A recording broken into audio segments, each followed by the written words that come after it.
All right, here we go. Nick Eatman, DallasCowboys.com with us on SicEm365 Radio. And Nick, I went back to your last tweet. It was a response to the question a week ago on the website about who do you think is the most underrated player in Cowboys history? And the first name you brought up, I always thought was as good as they've ever had at that position. But you're right. He kind of sometimes get lost in the glitz and glamour. Larry Allen. Yeah. I mean, it depends on – well, underrated and overrated are so weird because I always say, what's the rating? Who's rating it? And so, but Larry Allen, he's a great player. He's an elite.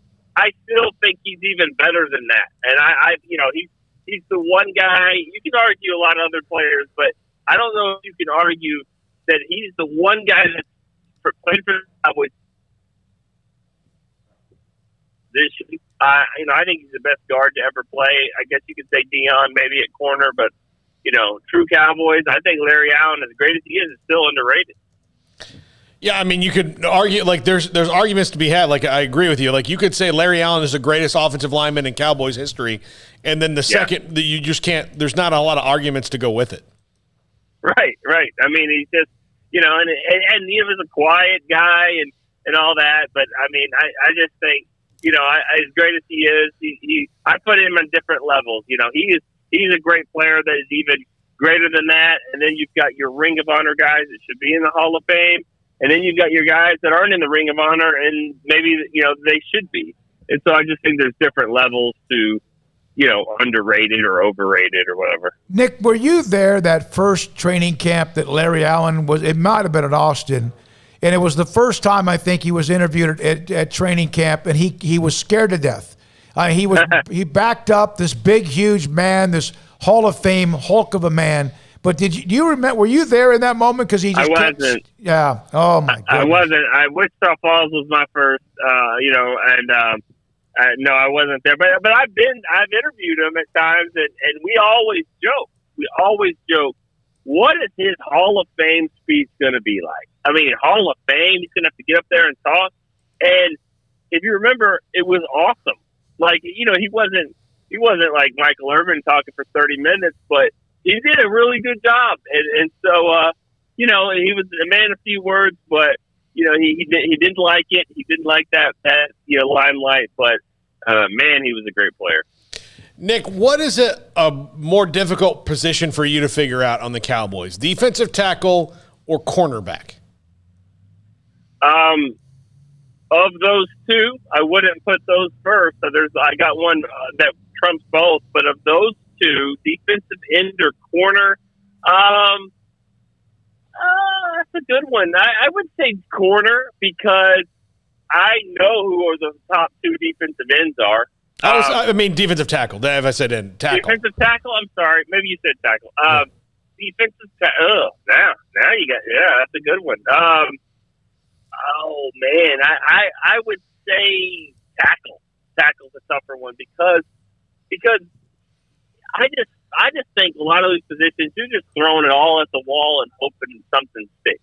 Is Gallimore going to take that leap in year two? Is Tristan Hill going to come back and be the player that he was starting to look like, and then some of the guys that they signed in, Brent Urban and Carlos Watkins, and then how they fit with what Dan Quinn's trying to do. Then you got the rookies, you got Odigizua, you got Bohanna, Chauncey Golston will slide in. There's a lot of guys that are going to figure into this puzzle, and I'm not really sure how it's going to fit. I think corner, you kind of know who the top 4 or 5 are going to be, just maybe not the order. Nick, is the Randy Gregory that seems like the hype train, and I get how talented he was at college and what he was coming out of college, and I know his problems, struggles in life. Is the hype train for him even almost too high? I don't think it's too high. I think, I think this is a contract year for him. He's lost a lot of money. He knows that. And this is a great opportunity for him to show that he can be a premier pass rusher. He's in a great situation. I think with Dan Quinn, this is the perfect type of guy that he likes to have. He's had a full off season for the first time in a long time, maybe ever, with him. And I think it's a great situation for him. Is it too high? Only he can figure that out. Only he's going to have to figure that out. He's never been a guy. Let's be honest. He's never been a guy the Cowboys could truly count on. But it's all in front of him right here, and I think that with this defensive line, the guys they're bringing in at tackle, D-Law should be healthy on the other side. I think the situation's great for him. It's better than it ever was for Randy Gregory. What are your early returns on Dan Quinn and how the team seems to be responding to him? Well, I think he's got the ultimate respect from everybody, including, that starts with the coach and Jerry Jones and everybody. I mean, I just feel like you look at his draft, I mean, he got the opportunity to really have the whole draft. So he's got the respect there.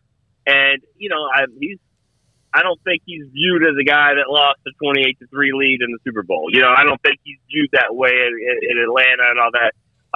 He's a guy viewed as a guy that give him the right pieces, he can put together a really good defense. He did it in Seattle. He did it in Atlanta. And if you look at those defenses, they're not filled with a lot of first and second rounders. I mean, it's a scheme that worked, and it worked in both places. And I think that that's where everybody's excitement is with him. But I'll tell you a funny story about him.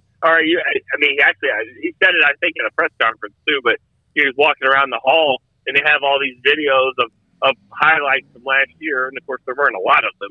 But he's seeing the watermelon kick from an Atlanta game, and he's walking by and he sees that, and he's like, "Well, ain't this the reason why I'm here? Is this why I got fired? For a game like this, we have to show this." He's laughing, but it's he understands it's a great opportunity for him as well. Was there any part of hiring him in case McCarthy fails? Ooh, I don't. If that's true, Smoak, they'll never say it. They'll never say it. I think it was we've got to fix the defense. Mm-hmm. And Mike Nolan, that did not work. I don't think it's necessarily because he has head coach experience, because I believe he's the fourth guy on the staff now with head coaching experience. Last year they had 5. So I don't think that's necessarily the case. I just think we have to get a trusted defensive mind in here fast, somebody that's available. And I think McCarthy has a longer leash than people think. I just think this was more about fixing the defense. Nick, I know you got to go. Training camp starts this month. What does that sound like to you? I love it. Especially as hot as it is. I'm looking at my thermometer right here. It says 102. So yes, I love it. You guys have been out there. You know how awesome it is out there. Yep. So yeah, man, I can't get there fast enough. All right, thank you, buddy. Nick Eatman with us, DallasCowboys.com and the Cowboys, and again with us here with 19 days is from when they open up the camp and eventually start what they do in Oxnard, California. Things starting to at least around the table.